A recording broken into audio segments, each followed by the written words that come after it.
asalaamaaleykum wa rahmatulahi taala wa barakaatu sëñ Lamine Mamadou Diakhaté ñoo ngi lay siyaar bu baax a baax di la jox sa wàccuwaay tey ñoo ngi fii ci Touba nekk ci li nga xam moom la ndigal li nga xam moom la sëñ Mountakha joxe muy journée xasida bi nga xam si moom la wax ni waa ahlu xasida bu ñu waxee waa ahlu xasida nag képp koo xam ne si ni yaa ngi durus wala yaa ngi yëkkati wala yaa ngi kuréel ñi ñu ngi lay woo ci bis bi ba tax na tey jii ñoo ngi fii ci waañu sëñ Modou Xabaan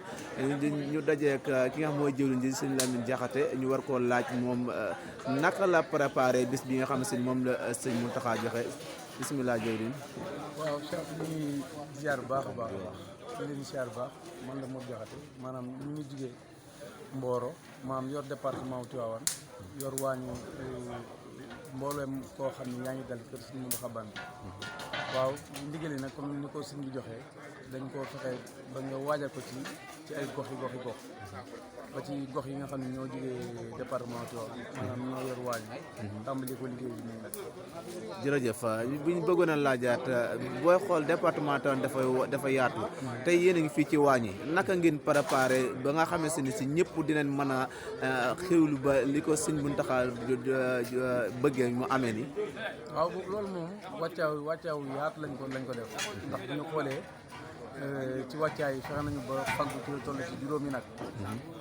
daal di faggu ay ginaar ci toll ci téeméeri ginaar ñaar ci fas yéene togg ay tuufe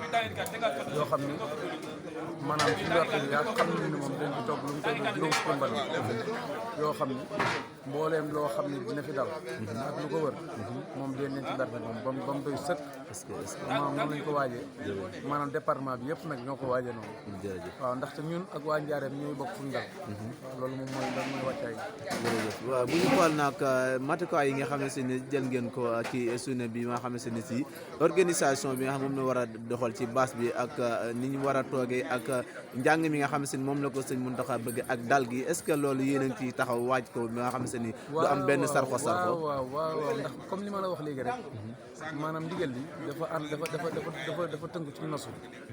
ba ci liggéey bi ñun dañoo féete ci waañ bi ñun waa département bi